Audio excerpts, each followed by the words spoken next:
തൻ്റെ അനിയൻ്റെ കല്യാണത്തിരക്കിലായിരുന്നു ജനാർദ്ദൻ. ഗായത്രിയെയും അപൂർവയെയും കൂട്ടി അയാൾ കളമശ്ശേരിയിലേക്ക് തിരിച്ചു. എന്നാൽ അതേസമയം തന്നെ അവിടെ മറ്റൊരു വിവാഹം നിശ്ചയിക്കപ്പെട്ടിരുന്നു. ശേഖറിൻ്റെ വിവാഹം. വിധിവൈഭവം എന്നല്ലാതെ എന്ത് പറയാൻ. ഈ വിവരം ഗായത്രി മാത്രം അറിഞ്ഞിരുന്നില്ല. ശേഖറിൻ്റെ വിവാഹത്തിനായി ലക്ഷ്മിയുടെ പിതാവ് ബുക്ക് ചെയ്തിരുന്ന അതേ ഓഡിറ്റോറിയത്തിൽ തന്നെയാണ് ജനാർദ്ദൻ്റെ അനിയൻ്റെ വിവാഹം നടക്കുന്നത്. 2 വർഷത്തെ നീണ്ട ഇടവേളയ്ക്ക് ശേഷം ഗായത്രിയെ അപ്രതീക്ഷിതമായി മുന്നിൽ കണ്ടപ്പോൾ സുഭദ്രയുടെ മനസ്സ് സന്തോഷം കൊണ്ട് നിറഞ്ഞു. സ്വർണ്ണ കസവുള്ള സെറ്റ് സാരി അണിഞ്ഞ് ആഭരണങ്ങൾ വിഭൂഷിതയായി ഒരു ലക്ഷ്മി വിളക്ക് പോലെ അവൾ അവിടെ നിന്നു. ആ തറവാട്ടിലെ മൂത്ത മരുമകൾ എന്ന നിലയിൽ ഓഡിറ്റോറിയത്തിലെ സകല കാര്യങ്ങളും നിയന്ത്രിച്ചുകൊണ്ട് ഗായത്രി അവിടെ നിറഞ്ഞു നിൽക്കുകയായിരുന്നു. തൻ്റെ മകളെ കൺകുളിർക്കെ കണ്ടുകൊണ്ട് ഒരു തൂണിന് മറവിൽ നിന്ന് സുഭദ്ര അവളെ ഉറ്റുനോക്കി. അപ്പോഴാണ് പട്ടുപാവാട അണിഞ്ഞ് അതിസുന്ദരിയായ അപൂർവയെ എടുത്ത് ജനാർദ്ദൻ ഗായത്രിയുടെ അടുത്തേക്ക് വന്നത്. മോളെ എന്തെങ്കിലും കഴിപ്പിച്ചിട്ട് ഇനി കുറച്ച് ജ്യൂസ് കുടിക്ക്. ജോലികളുടെ തിരക്കിൽ നീ വല്ലാതെ തളർന്നു പോയിരിക്കുന്നു, ജനാർദ്ദൻ സ്നേഹത്തോടെ പറഞ്ഞു. അയാൾ ഉടനെ തന്നെ ഒരു ജോലിക്കാരനെ വിളിച്ച് പാൽ വരുത്തി ഭാര്യയ്ക്ക് നൽകി.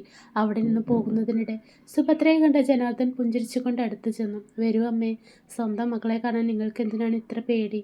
അയാൾ ചോദിച്ചു. അതൊന്നുമില്ല മോനെ, ശേഖറിൻ്റെ വിവാഹം ഇന്നാണ്. ഇപ്പോൾ ഞാൻ സുഭദ്ര പറഞ്ഞു നിർത്തി. നിങ്ങൾ വാശി കാണിച്ച് ഒരു മകളെ അമ്മയിൽ നിന്ന് അകറ്റുകയാണ്.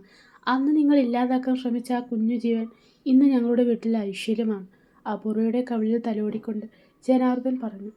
ഈ വാശിയൊക്കെ വെടിഞ്ഞ് മാമനും മകളോടൊന്ന് സംസാരിച്ചുകൂടെ എന്ന് ജനാർദ്ദൻ ചോദിച്ചു.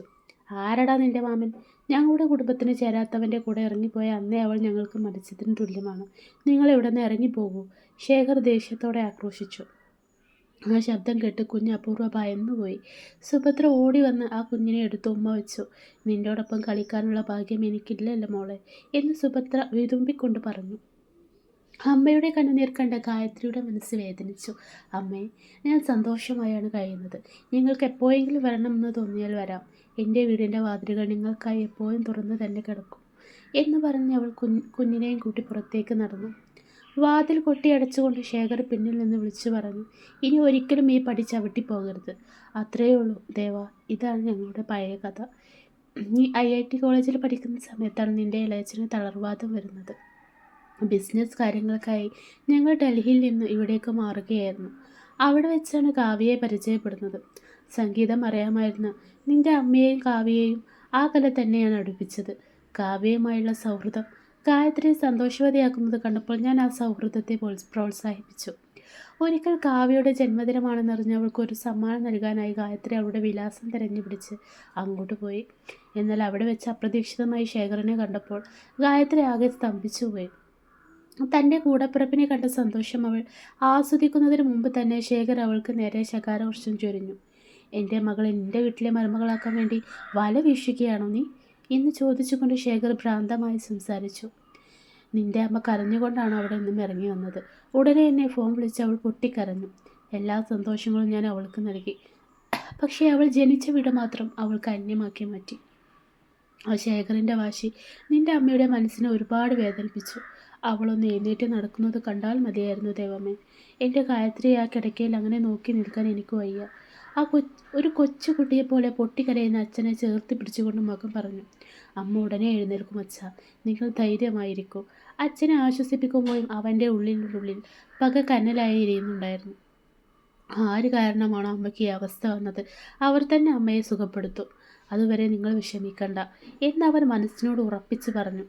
മറ്റന്നാൾ രാവിലെ ഉറക്കമുണർന്ന കാവ്യയ്ക്ക് മുന്നിലേക്ക് പുഞ്ചിരിയോടെ കടന്നു വന്നത് അച്ഛനായിരുന്നു. വികാരരഹിതമായ മുഖത്തോടെ അവൾ തൻ്റെ അച്ഛനെ നോക്കി. കാവ്യ, അവൻ അത്ര നല്ലവനല്ല മോളെ. സ്വന്തം നാട്ടിൽ തൻ്റെ അമ്മാവൻ്റെ മകളെ വിവാഹം കഴിക്കാൻ നിശ്ചയിച്ച് ഉറപ്പിച്ചവനാണ് അവൻ. അങ്ങനെയുള്ള ഒരാളുടെ കൂടെ നിൻ്റെ ജീവിതം എങ്ങനെ ശരിയാകും? അച്ഛൻ ചോദിച്ചു. മൗനമായി നിൽക്കുന്ന മകളെ നോക്കി അദ്ദേഹം തുടർന്നു. ഈ വിവാഹം റദ്ദാക്കും. ഇനി നിൻ്റെ പഠനം പൂർത്തിയാക്ക്. നല്ലൊരു ആലോചന വരുമ്പോൾ നമുക്ക് വിവാഹം നടത്താം. വീട്ടിലിങ്ങനെ ഇരുന്നാൽ നിനക്ക് വിഷമം കൂടും. അതുകൊണ്ട് നീ കോളേജിൽ പോയി തുടങ്ങൂ. ആ താലി അഴിച്ചു മാറ്റിക്കോളും മോളെ, അമ്മ വിനീതമായി പറഞ്ഞു. അത് അഴിച്ചു മാറ്റാൻ കാവ്യയുടെ മനസ്സ് സമ്മതിച്ചില്ല. ദേഷ്യത്തോടെ അമ്മയെ ഒന്ന് നോക്കിയിട്ട് അവൾ പറഞ്ഞു. അമ്മ വിചാരിച്ചത് തന്നെയല്ലേ ഇപ്പോൾ നടന്നത്. ഇനിയും വിവാഹമോചനം കഴിഞ്ഞിട്ടില്ലല്ലോ. അത് കഴിഞ്ഞ് ഞാൻ ഊരിയിട്ടോളാം. അത്രയും പറഞ്ഞ് പ്രഭാത ഭക്ഷണം പോലും കഴിക്കാതെ അവൾ അച്ഛനോടൊപ്പം കോളേജിലേക്ക് ഇറങ്ങി. കോളേജിലെത്തിയപ്പോൾ അവളുടെ കണ്ണുകൾ വിവേകിനെയാണ് തെരഞ്ഞത്. അവിടെ അവൻ്റെ അടുത്ത സുഹൃത്തായ രാഹുലിനെ കണ്ടപ്പോൾ കാവ്യ ഓടിച്ചെന്ന് കാര്യം അന്വേഷിച്ചു. രാഹുലിൻ്റെ മറുപടി കേട്ട് അവൾ തരിച്ചുപോയി. വിവേകിനെ ജോലിയിൽ നിന്ന് പിരിച്ചുവിട്ടിരിക്കുന്നു. ഇതും അച്ഛൻ്റെ ഇടപെടലായിരിക്കുമെന്ന് അവൾക്ക് ഉറപ്പായിരുന്നു.